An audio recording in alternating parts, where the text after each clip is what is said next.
Boa tarde para todos os amigos e irmãos aí que nos acompanham, tanto aqui na igreja, quanto aí no Facebook e no YouTube. Que Deus abençoe todos vocês. Nós estamos aqui mais uma vez começando a nossa classe bíblica com o tema centrado no Apocalipse. O nosso tema de hoje é Desvendando a Babilônia no Apocalipse, né? É interessante nós pensarmos um pouquinho nesse tema, porque quando João escreveu o livro do Apocalipse, se você for olhar historicamente, o Império Babilônico já tinha deixado de existir há pouco mais de 500 anos. Então, por que ele coloca a Babilônia no Apocalipse? O que ele estava querendo dizer com isso? Se o livro já é um livro que tem algumas coisas estranhas, bestas, monstros, né? Animais, dragões. E aí, como é que fica essa questão da Babilônia? Nós vamos ver isso hoje no nosso tema. Muito bem, vocês já soltaram aí o negócio? O PowerPoint? Coloquem aí o PowerPoint, por favor, aqui na tela.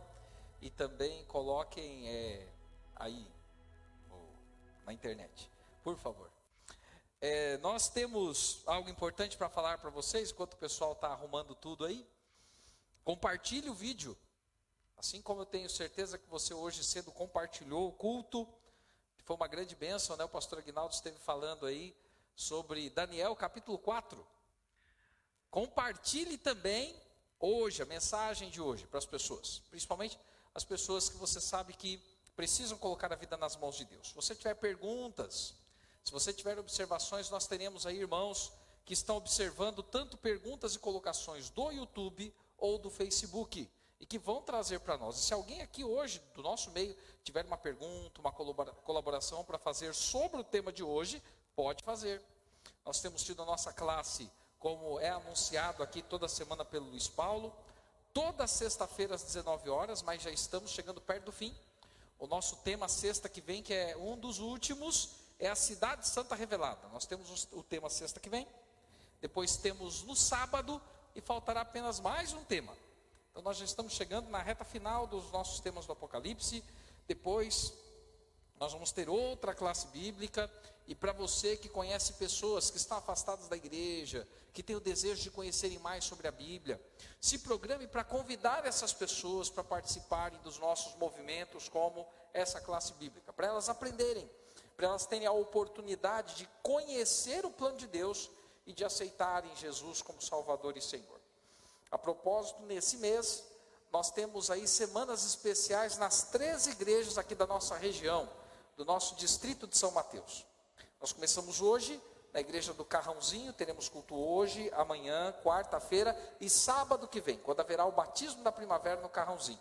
Depois, no sábado que vem, dia 19, começamos no quarto centenário, teremos no sábado, no domingo, na quarta e no outro sábado, dia 26, na parte da tarde, quando teremos ali batismos. No quarto centenário nós teremos batismos em praticamente todos os cultos. No Carrãozinho os batismos serão só sábado que vem. E depois nós teremos aqui em São Mateus também, dia 19, dia 20, dia 23, dia 26 de manhã e à tarde, dia 27. E você tem a oportunidade de estar conosco, de compartilhar a palavra de Deus. Você tem a oportunidade de estar na presença do Senhor. E também, se você já recebeu estudos, se você já conhece o plano de Deus, você tem a oportunidade de ser batizado. Então, se você é uma pessoa que já está preparada, procure o ancião da igreja, procure o diretor do ministério pessoal, pode me procurar, a gente vai conversar. Nós temos a oportunidade de fazer o batismo da primavera nesses 3 locais diferentes. Nos últimos 2 anos, todos foram feitos aqui.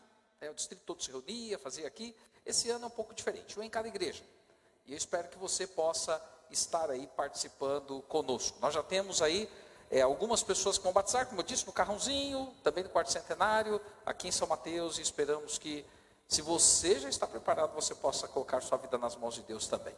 Esse momento que é o momento da pandemia, é um momento onde nós estamos passando por transformações. E quem sabe a melhor transformação possa ocorrer na sua vida, que é a transformação de colocar a vida e o coração nas mãos de Jesus. Durante todos esses dias, lá no Carrãozinho, estamos falando sobre parábolas de Jesus. Hoje nós falamos sobre os 2 fundamentos.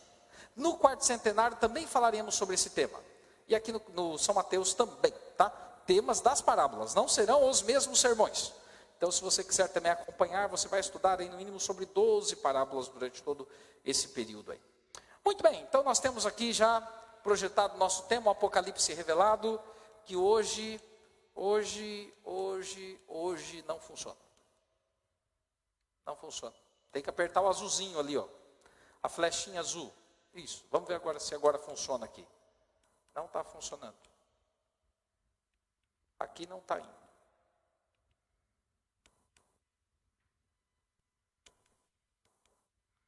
Se for aqui é bom, senão vocês vão ter que passar para mim. E aí se vocês passarem para mim, de baixo, estou apertando de baixo, para frente, para trás, para cima, para baixo, para o lado, para o outro, virado para mim, lugar nenhum. Agora eu acho que fui eu? Então agora foi, muito obrigado aí, conseguiram resolver lá. Então é isso aí, ó, o mistério de Babilônia revelado, esse é o nosso tema de hoje, tá? Para a gente estudar um pouquinho aí sobre o Apocalipse. Como eu disse, você tendo perguntas, observações, colocações, manda aí a tua pergunta, manda a tua inquietação. Se nós tivermos resposta, nós vamos dar a resposta. Se eu não tiver resposta, Deus tem, mas a gente pode procurar e tentar passar para você se for possível achar, tá bom? Muito bem, então vamos lá. Então, uma das tremendas revelações que Deus nos faz neste livro, no livro do Apocalipse, é a respeito do que ele chama de mistério de Babilônia, a grande meretriz, e de como o conteúdo dessa mensagem pode afetar nossa salvação. Hoje nós vamos exatamente falar sobre isso. Por que a mensagem do Apocalipse relacionada à Babilônia pode afetar nossa salvação? Quem é essa Babilônia? Será que é realmente importante estudar sobre isso? Hoje você vai ver que é. Assim como o tema da Cidade Santa revelado, que é o tema da próxima sexta-feira, pelo Zoom e pelo Facebook, esse tema também é muito importante. Então a imagem que o Apocalipse transmite é mais ou menos como essa que você está vendo na ilustração aí. Babilônia é uma mulher montada sobre um animal, sobre uma besta, né, de 3 cabeças e tal, e ela está ali toda adornada, com um cálice de vinho na mão para dar do vinho, diz a Bíblia, da ira da sua prostituição a todas as pessoas. Então, esta Babilônia é uma mulher que é chamada de prostituta no livro do Apocalipse. E nós vamos explicar o porquê, qual é a importância disso para o nosso estudo durante o nosso tema desta noite. Muito bem. Então aqui, ó, Apocalipse capítulo 14, verso 8, traz uma mensagem que mostra uma das partes importantes de entendermos quem é Babilônia. Apocalipse capítulo 14, verso 8 diz: Caiu a grande Babilônia, que tem dado a beber a todas as nações do vinho da fúria da sua prostituição. Por que é importante compreendermos quem é Babilônia e o que ela tem a ver com a nossa salvação? Primeiro, se você não sabe quem é Babilônia, você pode ser iludido por ela, enganado por ela.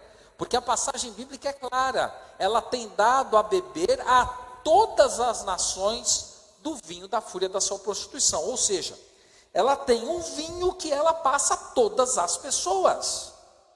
E se você não souber quem é, e se você consumir esse vinho que ela está oferecendo, daí você pode dizer: mas eu não bebo vinho, pastor. Então nós vamos ter que entender o que é esse vinho aí também.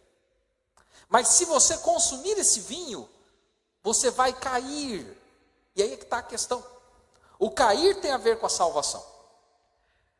Porque aquele que está em pé estará na presença de Deus, mas aquele que cai será derrotado na presença de Deus. Por isso até que o apóstolo Paulo disse também uma coisa, né?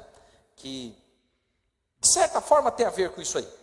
Ele disse que o que está em pé, cuide para que não caia. Porque cair espiritualmente é perder a salvação. Às vezes na vida a gente leva tombos, quedas, a gente tem lutas, dificuldades. Você está jogando bola, leva uma rasteira, cai no chão. Não é esse tipo de queda que ele está falando. Não é queda também do bêbado. Aquele que bebeu, caiu e tal, lá na rua, se machucou. Não. Na realidade aqui o vinho da fúria da prostituição de Babilônia é uma coisa, que nós vamos explicar o que é. Babilônia é uma coisa que a gente vai explicar. E o cair, eu já falo de cara, é a perdição. Por isso que é importante entendermos o que é Babilônia. Qual é o vinho da fúria da sua prostituição? para que nós não sejamos enganados e não venhamos a cair, perder a salvação. Então o tema ele é importante, ele é relevante para aquele que quer andar na presença de Deus, que quer ter a salvação. Então Babilônia, símbolo de apostasia espiritual, não esqueça disso, tá? O texto se refere a uma confusão, porque Babilônia foi o local onde lá no livro do Gênesis, em Gênesis 11, Deus confundiu a língua das pessoas quando construíam a Torre de Babel. Então o nome de Babilônia, o nome Babel quer dizer confusão, né? Então o texto se refere a uma confusão simbólica, pois essa cidade foi destruída nos tempos do Antigo Testamento. E a profecia de Isaías 13, 19 a 21, diz que ela nunca mais seria habitada, e ela nunca mais foi habitada mesmo. Eu até gostaria, se você puder, você que está com a Bíblia, celular, smartphone, tem a oportunidade de ler agora, que você abrisse a sua Bíblia em Isaías, para você ver essa profecia. Isaías, ele foi um profeta de Deus. E Isaías, ele viveu mais ou menos no ano 700 a.C., ou seja, 2.700 anos atrás. O período que Isaías viveu foi um período onde Babilônia era ainda uma pequena tribo, não era uma grande nação. Babilônia ainda não tinha um poder grandioso, dominando o Oriente Médio. Era um poder pequeno, um poder de um vilarejo. Só que a profecia de Isaías fala tanto da ascensão quanto da queda de Babilônia. E ele fala ali, nós vamos ler, que ela nunca mais se levantaria. E depois que Babilônia foi invadida pelos medo-persas, e com o tempo foi destruída, Babilônia realmente nunca mais se levantou. Saddam Hussein, por exemplo, na época que ele era o presidente do Iraque, porque o território de Babilônia está no país Iraque. Ele tentou refazer Babilônia para ser um polo turístico, só que daí veio a guerra do Irã contra o Iraque, e nessa guerra ele desistiu de reconstruir Babilônia. Mas veja o que diz o livro de Isaías, no capítulo 13, versos 19 a 21. Aqui diz assim, Isaías capítulo 13, versos 19 a 21, diz: Babilônia, a joia dos reinos. E olha que ele fala isso 100 anos antes de Babilônia se tornar realmente a joia dos reinos. Era apenas uma vila pequena. 100 anos depois, ela veio a ser o principal reino da terra. Então aqui você tem uma profecia de Isaías. Babilônia, a joia dos reinos, a glória e orgulho dos caldeus, será como Sodoma e Gomorra, quando Deus as transtornou. Sodoma e Gomorra foram destruídas, como está escrito lá em Gênesis. E elas foram reconstruídas em algum momento da história? Nunca mais. E Babilônia, assim como Sodoma e Gomorra, foi uma cidade grande, poderosa, mas quando foi destruída, nunca mais se levantou. Aqui continua dizendo, verso 20, nunca jamais será habitada, ninguém morará nela, de geração em geração. O arábio não armará ali a sua tenda, nem tampouco os pastores farão ali deitar os seus rebanhos. Porém nela, as feras do deserto repousarão, porque ela ficaria em ruínas, e as suas casas se encherão de corujas. Ali habitarão os avestruzes, e os sátiros pularão ali. Ou seja, a ideia do profeta é: Babilônia vai ser a joia dos reinos, mas ela vai ser destruída como Sodoma e Gomorra. Nunca mais será habitada e virará ruínas. E foi isso que aconteceu realmente com Babilônia. A profecia de Isaías, 100 anos antes de Babilônia ser um grande império, realmente se cumpriu. Por isso que a profecia bíblica é importante, porque a profecia bíblica se cumpre. Deus, ele faz predições através dos profetas, e essas predições são verdadeiras porque elas acontecem. Agora vejamos aí 3 características que marcaram a história dessa cidade de Babilônia. Primeira, Babilônia antiga teve suas raízes na construção da Torre de Babel, como eu já falei para vocês. Tudo começa lá, muitos anos antes, quando a Torre de Babel foi levantada, porque após o dilúvio, os homens ficaram com medo de que Deus novamente destruísse o mundo em água. E o que eles resolveram fazer? Construir uma torre para chegar até o céu. E Deus, então, ele confundiu a língua dos homens, porque até ali havia um único idioma na terra.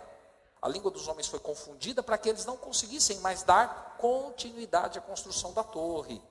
E aí essas pessoas se dispersaram, se dividindo em tribos de acordo com a língua que cada um tinha. E a torre parou de ser construída. Então a origem dela está em Babel. Segundo, na Torre de Babel. Babilônia foi perseguidora do povo de Deus. Nabucodonosor foi o responsável pela destruição de Jerusalém. Então, lá pelo ano 605 a.C., Nabucodonosor fez a sua primeira invasão a Jerusalém, levando dali vários cativos, entre eles Daniel. O Daniel que escreveu o livro bíblico que você encontra aí na palavra de Deus. O Daniel que foi pregado hoje aqui, e o Nabucodonosor que foi pregado hoje pela manhã pelo pastor Aguinaldo Guimarães. Então, Nabucodonosor foi perseguidor do povo de Deus, extremamente cruel. E Babilônia, a partir disso, se tornou um símbolo de adversário do povo de Deus, de perseguição contra o povo de Deus. Então não esqueça isso. A prostituta que é chamada Babilônia Grande no Apocalipse, ela é uma mulher, porque mulher na Bíblia, no Apocalipse, na profecia, simboliza igreja. No Apocalipse nós já estudamos anteriormente, há uma mulher vestida de branco, com a lua debaixo dos pés, com o sol sobre sua cabeça, com uma coroa de 12 estrelas. Aquela mulher pura, vestida de branco, é um símbolo da igreja verdadeira de Deus. Já Babilônia, a prostituta, ela é um símbolo de um poder perseguidor contra o povo de Deus. Ela é um símbolo do poder perseguidor contra o povo de Deus, e que o vinho que ela tem a dar aos povos são as doutrinas falsas que ela tem para transmitir às pessoas. E ela embriaga o mundo com o seu engano, com as suas doutrinas. Terceiro ponto, importante. Babilônia era uma cidade envolvida pela idolatria e muitos deuses, especialmente o culto ao Deus Sol. Então Babilônia era uma cidade idólatra. Por isso que ela prega as falsas doutrinas, porque ela era uma cidade idólatra. E por isso que a Babilônia Grande do Apocalipse, a mãe das prostituições, também está tratando com idolatria. Apocalipse capítulo 17, versos 3 a 5, por exemplo, diz assim, uma mulher montada em uma besta escarlate, como naquela ilustração que mostramos antes. Besta repleta de nomes de blasfêmia, com 7 cabeças e 10 chifres. Achava-se a mulher vestida de púrpura e de escarlata, adornada de ouro e de pedras preciosas e de pérolas, tendo na mão um cálice de ouro, transbordante de abominações, e com as imundícias da sua prostituição. Na sua fronte achava-se escrito um nome, um mistério: Babilônia, a grande, a mãe das meretrizes e das abominações da terra. Então, sobre boa parte disso nós já falamos, vamos continuar. Mas então Apocalipse descreve Babilônia desta forma, né? É interessante notar então que a Bíblia de Jerusalém, que é uma Bíblia de uma tradução católica, comenta Apocalipse 17:5 e diz que Babilônia é um nome simbólico de Roma. Por quê? Aí é um fator interessante. Babilônia não foi perseguidora do povo de Deus? Foi perseguidora do povo de Deus. E na época dos primeiros anos do cristianismo, Roma também foi uma perseguidora do nome de Deus. E daí a gente coloca aqui, né? Que Babilônia Grande, na tradução católica da Bíblia de Jerusalém, que é uma Bíblia ecumênica, mas dirigida pela Igreja Católica. Na Bíblia de Jerusalém, há notas de rodapé que explicam um pouquinho as passagens. E quando se fala sobre a Babilônia do Apocalipse, lá diz que ela era um símbolo de Roma. E daí você fala assim, mas então nós já estudamos nas semanas anteriores, que a besta que surge do mar era Roma, o poder, tanto civil de Roma, quanto o poder religioso do papado. Então você está querendo me dizer que a própria Igreja Católica produz uma Bíblia que fala que ela é Babilônia? Olha, seria legal que fosse assim, mas não é bem assim. Na realidade, o método de interpretação das profecias que a Igreja Católica usa, nesta Bíblia de Jerusalém, é um método chamado preterismo. E nesse método, os católicos acreditam que todas as profecias se cumpriram até o fim do primeiro século, ou seja, quando João acabou a última página do seu evangelho, acabaram-se as profecias. Dali para frente não há mais nenhuma profecia. Por que é interessante isso? Eu vou te explicar. Porque o método historicista, que foi usado principalmente pelos reformadores, como Lutero, olhava para a profecia bíblica e falava, tá vendo? Babilônia é Roma. Isso quer dizer o quê? Que Roma oprime o povo de Deus. Por isso que hoje Roma trabalha com indulgências. Por isso que hoje Roma é o nosso inimigo, o Vaticano. Era assim que o reformador pensava. Só que quando os padres jesuítas criaram um método preterista que dizia que todas as profecias se cumpriram até o primeiro século, eles admitem, eles dizem, não, realmente, Lutero tem que estar certo. Babilônia é Roma, mas não do jeito que ele está falando, não Roma hoje, mas Roma lá no primeiro século. E qual que é a diferença? É que no primeiro século, Roma era um estado, tinha os Césares, perseguia a igreja de Deus, perseguia. Porque quando você estuda a história, você vê que no primeiro século, os apóstolos, os seguidores de Cristo, eram jogados nos coliseus, eram devorados por animais, eles eram pendurados em cruzes, eram mortos, alguns eram queimados, e eles falam, está tudo certo, Babilônia realmente é Roma, mas é a Roma do primeiro século. E no primeiro século, haviam os Césares, que perseguiam realmente os cristãos. Havia paganismo em Roma, mas o que é que não havia em Roma no primeiro século? Você sabe? No primeiro século não havia em Roma algo que Lutero dizia que Babilônia era. No primeiro século não havia cristianismo católico em Roma. Então quando a Bíblia de Jerusalém apresenta isso, ela não está querendo dizer assim, olha, a igreja católica é Babilônia. Não, ela está falando assim, Babilônia é a religião dos Césares, que atacou os cristãos. É isso que a Bíblia de Jerusalém está querendo dizer. Mas existe um lado interessante aí. Primeiro, ela admite que é Roma.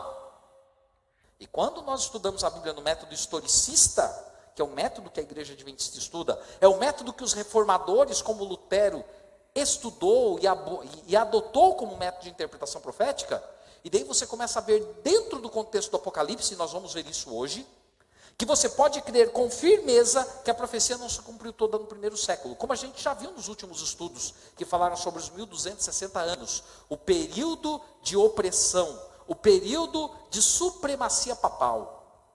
Mas você pode também ver dentro desses estudos algo interessante. O que é esse algo interessante? Quando você vê as características desta Babilônia, que deu do vinho da ira de sua prostituição para as pessoas, você vê características do catolicismo romano agindo no decorrer da história. E nós vamos ver isso hoje. Então, quando a Bíblia de Jerusalém admite que é Roma, isso tem um lado positivo para nós. Só que nós não podemos nos iludir e achar que eles estão dizendo assim, não, nós somos a Babilônia. Eles não estão falando isso. Eles estão falando que a Babilônia é a Roma dos Césares, e não a Roma de hoje. Continuando aqui então, em Apocalipse 12, a igreja verdadeira de Deus é identificada como uma mulher pura. Nós já falamos sobre isso. E aqui encontramos Babilônia, uma igreja falsa, envolvida em prostituição. A mulher aí é uma prostituta exatamente por quê? Porque ela não é pura, não é dedicada a um Deus, mas ela vive dentro do panteão de deuses, né? Aqui diz assim, essa imagem demonstra claramente uma igreja que abandonou Jesus e seguiu outras paixões corrompendo-se. E realmente foi isso que acabou acontecendo com o tempo com Babilônia. Então Apocalipse é o livro também das duas mulheres, da mulher pura e o livro da prostituta. Isso é uma coisa clara no Apocalipse. No capítulo 17, verso 9, diz assim, ó, aqui está o sentido, que tem sabedoria. As 7 cabeças são os 7 montes, nos quais a mulher está assentada, são também 7 reis. E sobre os 7 montes nós já falamos, vamos falar hoje novamente. Então as 7 cabeças são as 7 colinas de Roma. E isso está, por exemplo, no comentário da Bíblia de Jerusalém, como eu já falei para vocês. A Bíblia de Jerusalém ela é clara, a admitir que Babilônia é Roma. Só que a gente tem que ter isso claro em mente. Para o autor é Roma do primeiro século. Tá?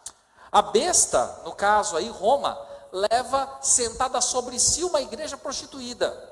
O que dá a entender claramente que teria uma sede em Roma, na cidade dos 7 montes. E esta foi a sede da igreja, por isso que a igreja se chama Igreja Católica Apostólica Romana, sendo que o termo católico vem do latim que quer dizer universal. Então ela é a Igreja Universal Apostólica Romana. Essa seria a melhor tradução para a nossa língua. Tá bom? Apocalipse 17:15 diz assim, ó, falou-me ainda, as águas que viste, onde a meretriz está assentada, são povos, multidões, nações e línguas. Por isso que dá para você fazer uma ligação entre esta mulher que está sobre águas e a besta que sai do mar. Por quê? Porque as duas nascem em meio a muitas pessoas, em meio a grandes nações, tendo uma grande adesão. Tanto que O cristianismo católico apostólico romano praticamente dominou o mundo, de parte do norte da África, do Oriente Médio, e também dominou o mundo ali da Europa ocidental, durante o período dos primeiros séculos. Eu não sei o que é isso, eu não fiz nada. Pode ser que foi que eu fui para lá, ou esse microfone estiver aberto. Muito bem, vamos lá. Outra revelação que nos faz Deus nesse capítulo de Apocalipse é que essa igreja de Roma seria católica, ou seja, universal, né, como nós falamos, pois estava sentada sobre muitas águas, que significavam povos, multidões, nações e línguas, ou seja, uma igreja que teria poder mundial. Quando a gente pensa, por exemplo, no Império Romano do primeiro século, ele teve poder mundial? Teve, mas ele tinha muita oposição. Por isso que haviam guerras, por isso que havia perseguição. E o poder religioso do poder do primeiro século não era mundial, porque o cristianismo cresceu, e cresceu de uma forma que acabou neutralizando o paganismo já no primeiro século. Agora, quando você pensa no poder da Igreja Católica Apostólica Romana, principalmente durante o período de 1260 anos, entre 538 da nossa era até 1798, esse poder foi um poder mundial, tanto civil quanto religioso, por isso que se encaixa mais aí. Então, que palavras escritas na testa de Babilônia demonstram que há igrejas filhas que partilham de parte de seus erros religiosos. Que parte? Olha só o que diz aí, o Apocalipse 17:5. Na sua fronte achava-se escrito um nome, um mistério: Babilônia, a grande, a mãe das meretrizes e das abominações da terra. Então aí você tem outra característica. Continua aqui ou vai para cá, Luiz? Luiz, qual das duas? Essa agora? Tá. Então vamos lá. Pensa nisso aqui. Quando você olha para este texto, Apocalipse 17:5, que diz assim: na sua fronte achava-se escrito um nome, um mistério: Babilônia grande, a mãe das meretrizes e das abominações da terra. O que nós vemos aqui, nesta passagem, de diferente, que nos leva a crermos que a Babilônia não está restrita ao primeiro século, mas que Babilônia é o poder romano durante a história? Exatamente o ponto dela ser a mãe das meretrizes e das abominações da terra. Por quê? Porque o Império Romano, no primeiro século, ele não criou outros impérios que o apoiassem e que tivessem a mesma política dele. Não criou, muito pelo contrário, ele só criava oposição.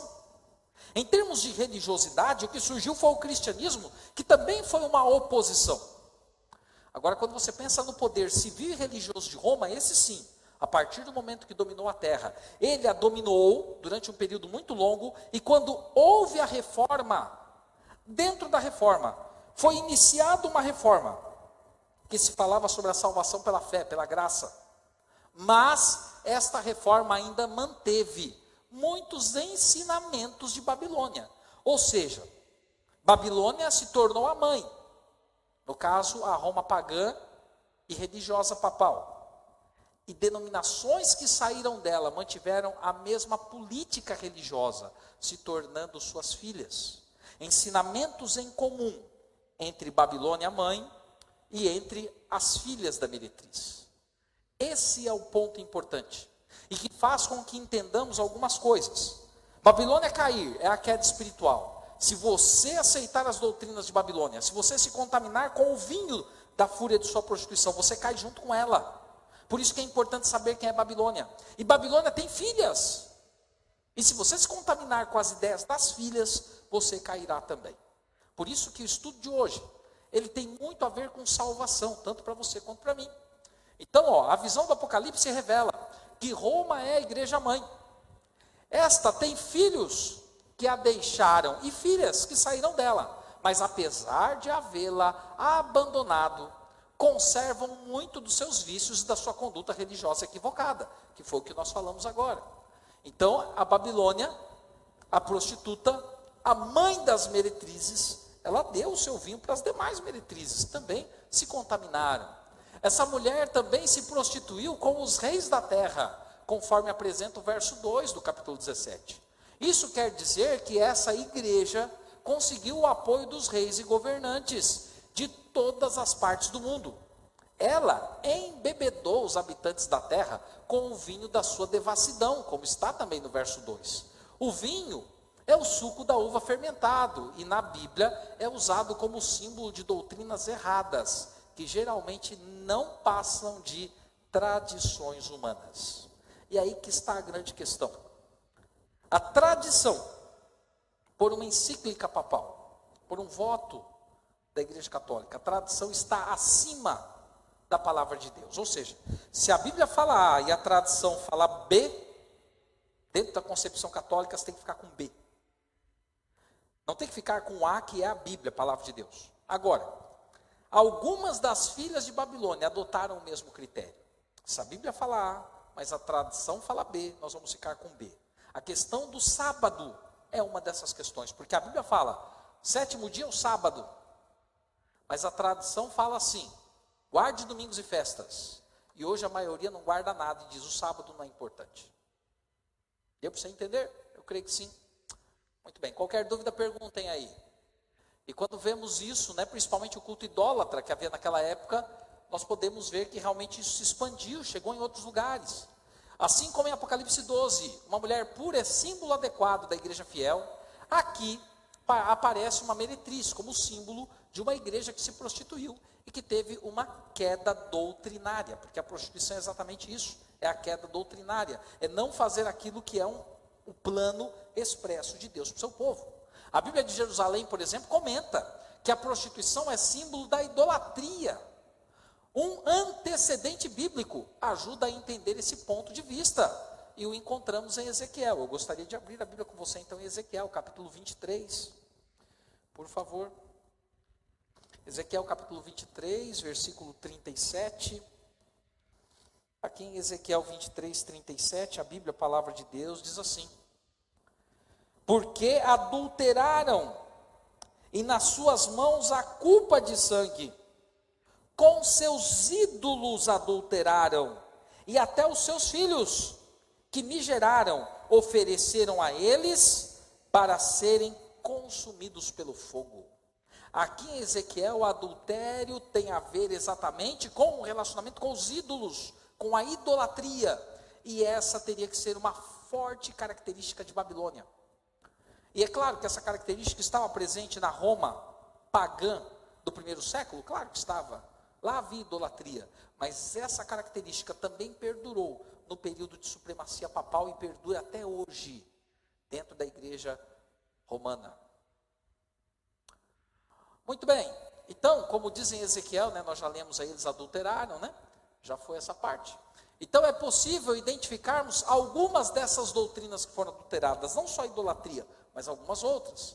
Deus nos revela na Bíblia que sua igreja, o que é a sua igreja verdadeira e o que é o movimento idólatra, o movimento apostatado. E nós vamos ver isso a partir de agora, alguns pontos. Nós temos aí alguns pontos, não é 1, 2, 3, nós temos mais pontos que vão falar sobre isso. Primeiro ponto, falando sobre a igreja de Deus. A igreja de Deus, então, nós vamos primeiro falar sobre a igreja de Deus, as características bíblicas da igreja de Deus, e depois de características bíblicas da apostasia, que está presente em outros lugares, tá? Então vamos lá, o primeiro ponto. A igreja de Deus, ela guarda os 10 mandamentos da Bíblia, de Êxodo 20, que foram escritos em tábuas de pedra pelo dedo de Deus. Isso é uma norma bíblica, e a igreja de Deus guarda os mandamentos, todos. Ela não guarda subvertendo, mas ela guarda como está na Bíblia. Segundo ponto, respeita a guarda do dia santificado pelo Senhor, o sétimo dia, o sábado, que é um desses 10 mandamentos. Terceiro ponto, não adota ídolos e imagens de escultura, conforme adverte o segundo mandamento, porque em Êxodo capítulo 20, versos 4 a 6, fala que não se deve adorar ídolos, nem fazer ídolos, nem imagens de escultura. Quarto ponto, prepara-se para a volta de Jesus, o momento do grande encontro, quando o mal será para sempre destruído. Essa promessa é a grande razão da existência do nosso mundo. Então, a igreja verdadeira, ela tem que se preparar para a volta de Jesus. Ela não fica só apegada às coisas desse mundo, mas ela tem uma fé que é transcendente. e que acredita num Deus imanente que virá a esse mundo para buscar o seu povo. Quinto ponto, ensina que os mortos estão na sepultura e aguardam a ressurreição que acontecerá quando Jesus voltar. Nós não acreditamos que a pessoa morre e vai para o céu, ou morre e está olhando por você, ou morre e vai para o inferno, para o purgatório. Nós cremos que a pessoa morre aguardando o dia da ressurreição. Até porque, se o justo já fosse para o céu e o ímpio já fosse para o fogo, para o inferno, como alguns falam, para que seria necessária a ressurreição? Que lógica teria? Deus seria muito esquisito se fizesse isso. Porque a pessoa já está no céu dando glórias a Deus, o outro já está no inferno queimando, para que ressuscitar? Já está tudo resolvido, porque depois vai ressuscitar para aquele que estava no céu voltar para o céu. E para aquele que estava no fogo voltar para o fogo? Que negócio mais sem pé nem cabeça é esse? Por isso que não acreditamos assim, porque a Bíblia mostra que as pessoas quando morrem estão como se estivessem dormindo. Sexto ponto, ora a Deus em nome de Jesus, que é o nosso único intercessor. E a Bíblia deixa isso bem claro, Jesus é o único que intercede entre o homem e Deus. E a igreja verdadeira vai pensar nisso. Sétimo ponto, confessa os pecados a Jesus, pois ele morreu no lugar do ser humano e pode limpá-lo da culpa do pecado. Você não tem necessidade de confessar os seus pecados para mim, que sou pastor, ou para um líder da igreja. Você tem necessidade de confessar para Jesus, porque ele é o único que tem poder para te perdoar. Oitavo ponto, tem a Bíblia como regra de fé e prática. Você tem passagens bíblicas aí que mostram isso. Eu não estou lendo todas as passagens, senão nosso estudo se estenderia muito. Então, se você quiser, você pode marcar, tirar foto, ver o vídeo de novo, voltar. Para você que está vendo na internet, para você que está na igreja, a mesma coisa. Você pode chegar na tua casa, ver o vídeo, voltar, marcar as passagens, conferir. Mas a Bíblia tem que ser a regra de fé e prática. E foi isso que motivou a reforma protestante também. A Bíblia ter o seu devido lugar e a tradição perder o trono. Nono ponto. Cuida do corpo, não usando alimentos considerados por Deus imundos, deixando de lado o uso de bebida alcoólica, fumo e drogas. Por quê? Por que cuidar do corpo? Porque o corpo é o templo do Espírito Santo, segundo o que diz na Bíblia. Temos as passagens aí. Décimo ponto, adora apenas ao Criador, pois somente Ele é digno de adoração. E o próprio Apocalipse fala isso. E o 11º, tem como mediador apenas Jesus. Tá? Esses são os 11 pontos importantes, fundamentais do verdadeiro povo de Deus. Mas veja quais são agora os 11 pontos de Babilônia. Você vê que os 11 pontos de Babilônia, quando você coloca numa tabela os 11 pontos, eles são exatamente algo contrário aos 11 pontos da igreja de Deus estabelecida na Bíblia. Veja quais são os 11 pontos. Primeiro, Babilônia então adulterou a verdade. No ponto 1, guarde mandamentos de homens, segundo as traduções de homens. O segundo mandamento foi tirado e o 10º foi dividido em 2, isso no catecismo romano.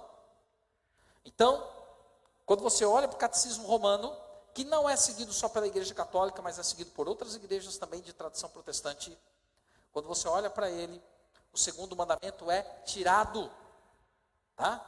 E o 10º é dividido em 2. Quando eu falo é seguido por outras, não que as outras também tiraram o segundo mandamento e vivem na idolatria, não é isso que eu estou dizendo. Mas as alterações feitas, principalmente no 4º mandamento, são seguidas por essas igrejas, vamos ver isso mais à frente. Respeita o domingo, sem base bíblica, que na lei dos homens tornou-se o 3º mandamento. Isso no caso do catecismo. Terceiro ponto, adora, reza e venera ídolos e imagens de gesso e madeira. Intercessores foram criados entre os seres humanos e Deus, que nada fizeram ou fazem pela nossa salvação, como Jesus fez, enfrentando a morte na cruz. Então você tem santos que intercedem por você. Você, por exemplo, está com dificuldade para casar, você tem o Santo Antônio, o santo casamenteiro. A Bíblia não fala que o Antônio, que era padre quando morreu, foi para o céu e está lá intercedendo pelas pessoas. O que a Bíblia fala é que só Jesus intercede por nós. Mas isso foi uma das criações de Babilônia grande. E não é só o Santo Antônio, você sabe, tem outros. O Expedito, que é das causas impossíveis e assim por diante. O 4, não acredita e nem se prepara para a volta de Jesus. Assim, continua vivendo do jeito que está vivendo, como se nada diferente fosse acontecer. Então não há uma ênfase na transformação da pessoa, só há uma ênfase no sacramento. E isso não é coisa só da Igreja Católica Apostólica Romana, mas está presente em outras igrejas também, aonde só o sacramento é valorizado. Que sacramento? Batismo e Santa Ceia. Porque nova vida não é necessário. Por isso que existem muitos escândalos em muitas igrejas evangélicas, como a gente viu até nos últimos dias. Quinto ponto. acredita na ideia do céu, inferno e purgatório, no caso do catolicismo romano, ou seja, que existe vida após a morte, e a ideia de vida após a morte está presente em Babilônia e também em suas filhas. Sexto ponto, ora homens e santos e acende velas para os que já morreram. Isso também é totalmente antibíblico. A Bíblia, muito pelo contrário, diz que não deveríamos consultar os mortos, não deveríamos idolatrá-los. Sétimo ponto, confessa os pecados a homens e deles busca o perdão. A confissão auricular é um dos ataques ao plano de Deus. Por quê? Exatamente porque Deus quer que você confesse o seu pecado para Ele, converse com Ele e peça perdão a Ele, e não a seres humanos que não morreram por você, não têm capacidade de perdoar. Oitavo ponto, que coloque a tradição acima da Bíblia, dando a um ser humano, no caso o Papa, o líder, a autoridade de mudar e dizer o que é certo e o que é errado. Isso é contra o que a Bíblia ensina. Nono ponto, coma e beba de tudo. Você é o templo do Espírito Santo. E como é que vai estar qualquer coisa no seu corpo? Aqui é a igreja. Você teria coragem de trazer o lixo da tua casa e jogar aqui no meio da igreja? Não, né? Por quê? Porque você considera que a igreja é o quê? Não, a igreja é a casa de Deus, é um lugar santo, não é assim que a gente pensa? É um lugar santo, é a casa de Deus. Você vai jogar lixo na igreja? Não vai. Você acha que alguém tem coragem de chegar lá no meio do culto da Igreja Universal, da Assembleia de Deus, da Igreja Batista, da Igreja Católica? O pastor está lá pregando e fala, pastor, trouxe um presente para você, um saco de laranja podre. Alguém tem coragem de fazer isso? Não, porque considera a igreja, o pastor, pessoas consagradas, o padre, porque ali é o templo de Deus, ali habita o Espírito Santo. Como é que no seu corpo você vai fazer algo diferente? Sendo que o seu corpo é o templo do Espírito Santo. Você vai encher ele de lixo, de drogas, bebida, álcool, cigarro, aquilo que te vicia, aquilo que traz câncer, aquilo que traz morte, aquilo que traz separação no lar, aquilo que destrói as famílias. Isso não tem fundamento, não tem lógica, mas é um ensinamento aí. Além disso, ponto 10, adora a criatura, os apóstolos, os santos, que são escolhidos pelos próprios líderes religiosos, que nem hoje tem duas santas brasileiras, né? Eu não lembro agora o nome das duas, mas tem duas que o Vaticano votou aí nos últimos 10, 20 anos, que são santas brasileiras. Foi Deus que escolheu isso? Não foi, foram homens. Um segundo ponto, para Deus, todo que é fiel é santo. Até porque o próprio Deus diz em Levíticos, e Jesus repete isso no Novo Testamento, sede santos, porque eu, Senhor, sou santo. E o ser santo tem a ver com estar separado para Deus, porque a palavra kadosh ou kodesh do hebraico tem a ver com separação, assim como ragia, lá do grego, tem a ver com separação. Não tem a ver com um poder sobrenatural na vida das pessoas. Mas a tradição acabou criando isso, infelizmente. 11º ponto, coloca Maria como mediadora, assim como Jesus. Na realidade, coloca ela como mãe de Deus. E Deus, se ele tem mãe, ele é criado. Se ele é criado, então ele não é Deus, ele é criatura. 12º ponto, batiza crianças ainda no colo. E a Bíblia diz, quem crer e for batizado será salvo. No que uma criança crê? Eu sei que pelo menos ela crê em uma coisa, que ela tem que mamar. Ela crê nisso. Porque a criança, todo mundo que é mãe, sabe que o bebezinho toda hora queria mamar. Ele procurava a mãe, ele sente o cheiro da mãe, dizem os médicos. Daí ele fica procurando a mãe, procurando e quer mamar. A criança crê na salvação pelo leite. Por quê? Porque o leite dá vida. Vocês estão entendendo? Salvação da vida, leite da vida, salvação pelo leite. A criança não crê na salvação em Jesus, criança de colo, né, bebê, não crê na salvação em Jesus. Então não pode ser batizado, porque a Bíblia diz que quem crer em Jesus e for batizado, esse será salvo. É o que está lá em Marcos 16, né? Então, diz Apocalipse 17:6, vi a mulher embriagada com o sangue dos santos e com o sangue das testemunhas de Jesus. Então, quando você olha todas para as características e você vê ainda esta parte, você vê que aqui em Babilônia ela realmente se identifica com o poder da supremacia papal de 1260 anos, porque esse poder perseguiu os santos durante 1260 anos, aqueles que queriam fazer a vontade de Deus, aqueles que buscavam conhecer a Bíblia, se apegavam a Jesus. O texto fala novamente sobre perseguição.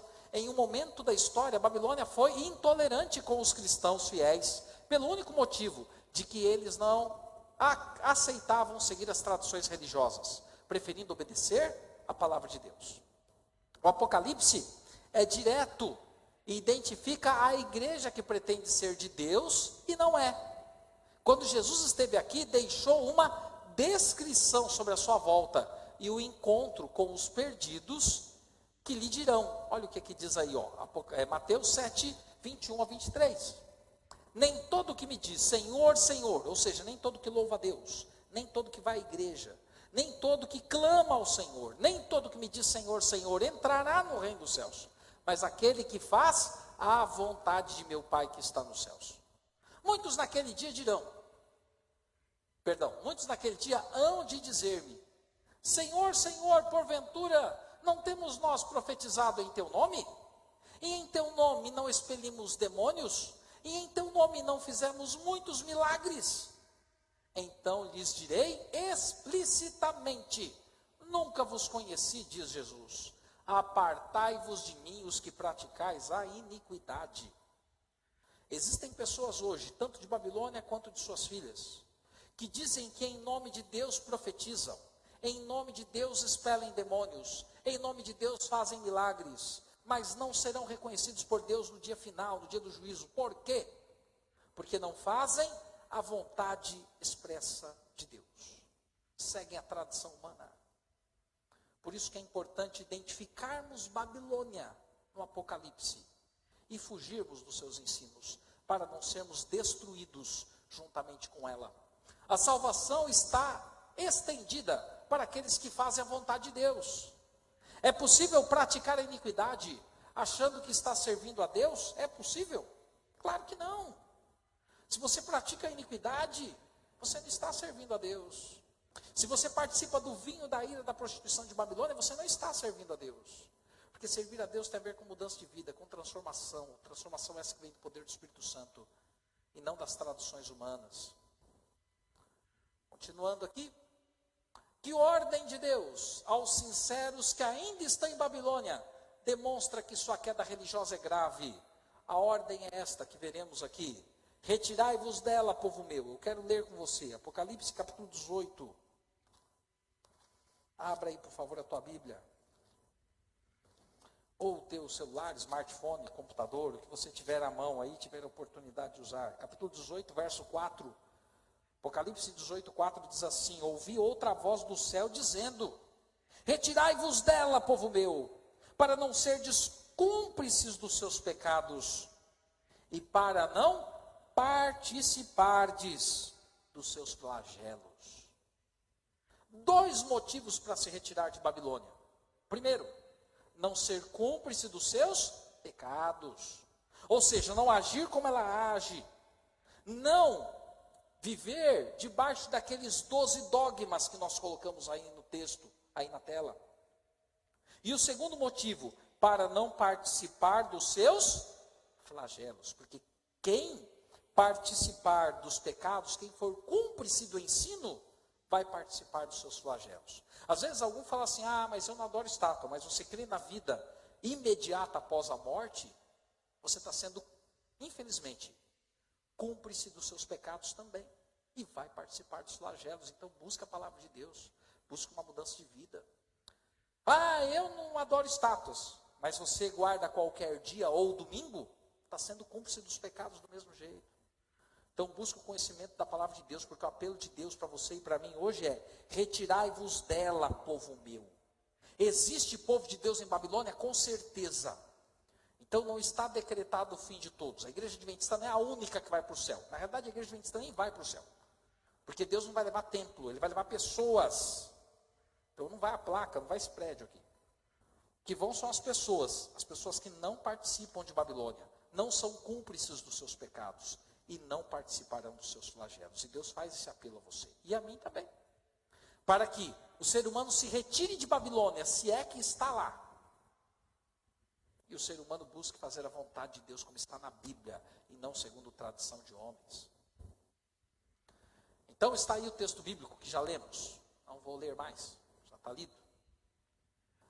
Agora, esta solene declaração divina demonstra que há pessoas bem intencionadas dentro de Babilônia, as quais demonstrarão sua sinceridade obedecendo a ordem de Deus de sair dela. E aí é que a pessoa demonstra a verdadeira fé, quando ela resolve seguir a Deus e não a tradição dos homens. Então o chamado misericordioso de um Deus amorável é o sair dela, povo meu, e aceite esse chamado hoje, meu amigo, minha amiga. Às vezes você que está assistindo aí pelo Facebook ou pelo YouTube, você já é adventista, já é batizado, você já conhece tudo isso, você fala, bom, isso aí não serviu de nada para mim, porque eu já estou fazendo a vontade de Deus. Pode ser que seja verdade. Às vezes você que está aqui na igreja, a mesma coisa. Você já é batizado, diz assim, eu já conheço tudo, essa mensagem de hoje não serviu de nada para mim. Pode ser que você esteja falando a verdade, mas pelo menos de uma coisa serviu. Para que você conheça e alerte aqueles que ainda estão presos lá nas garras de Babilônia. Porque se você já se converteu, glória a Deus. Mas quantos que você conhece que ainda estão presos em Babilônia, que são sinceros, que acreditam em Jesus, que gostariam de conhecer a verdade, mas às vezes precisam de alguém que explique, como foi o caso do etíope, lá do livro de Atos, onde Filipe foi enviado até o etíope para pregar a verdade àquele homem. Quem sabe você e eu sejamos hoje o Filipe moderno. Quem sabe você e eu sejamos as pessoas que o Espírito Santo quer enviar para levar a verdade àqueles que estão dispostos a aceitar o plano de Deus na vida deles. Então pode ser que hoje a mensagem seja importante para você nesse sentido. Não no sentido de que você está em Babilônia e precisa sair. Porque você fala, mas eu já saí disso, pastor, faz tempo. Glória a Deus por isso, se você saiu. Mas às vezes essa mensagem é importante para você entender que existem pessoas que você ama, pessoas que você quer ver no céu, que ainda não aceitaram o plano de Deus, ainda estão em Babilônia, mesmo sendo sinceras. E quem sabe Deus quer usar você que está aí na internet, você que está no Facebook, você que está no YouTube, você que está aqui sentado nos bancos da igreja. Quem sabe Deus quer nos usar para que levemos esta verdade, para que eles saiam de Babilônia e também façam parte do plano de Deus. Então entenda isso, que isso fique vívido em sua mente, no seu coração. Deus nos deu então a graça de conhecer essas revelações. Sejamos então leais com o nosso Senhor. Saiamos dos lugares do erro e sigamos a Jesus definitivamente. Ou seja, sejamos leais com o nosso Senhor. Saiamos do erro, sigamos Jesus definitivamente. Porque Ele é o caminho, a verdade e a vida. E Ele disse, ninguém vem ao Pai, senão por mim. Então coloque sua vida nas mãos de Deus. Seja hoje uma árvore frutífera, como está lá em João capítulo 15. Porque a árvore ela é frutífera porque ela está ligada a quem? A Jesus. Ele disse, aquele que está ligado a mim, esse dá muito fruto. Mas sem mim, nada podeis fazer. Sem mim, nada podeis fazer. Então se ligue hoje a Cristo. Deus vai usar você. Para que as pessoas, através do seu testemunho, através da sua pregação, através das suas palavras, deixem Babilônia e venham fazer parte do redil do povo de Deus. Como diz aí, sejam leais ao Senhor, saiam dos lugares de erro e sigam a Jesus definitivamente, até o dia que Ele vai aparecer nas nuvens dos céus, para resgatar cada um dos seus filhos. Nesse momento nós vamos ouvir uma música, a Fernanda vai cantar. Enquanto ela estiver cantando, se você tem esse desejo no seu coração, porque às vezes, como eu disse, eu acho que não tem dúvidas, né? Teve alguma pergunta? Dúvida não, né? Como não teve, se você tem se você já é fiel, você não teve dúvida, não teve pergunta, não ficou nada na sua cabeça, que bom, glória a Deus. Mas você é fiel, você não precisa sair de Babilônia, mas você conhece e ama pessoas que precisam sair de lá. Enquanto a nossa jovem, a Fernanda, estiver cantando, pense em uma pessoa, ore a Deus por ela nesse momento, e ainda hoje mande uma mensagem para ela, dizendo que Jesus a ama, que Jesus quer ser o caminho, a verdade e a vida para ela, e que Jesus quer que ela mude de vida, para ela não ser destruída com Babilônia, mas sair de Babilônia e fazer parte de um povo santo preparado para o encontro com Jesus.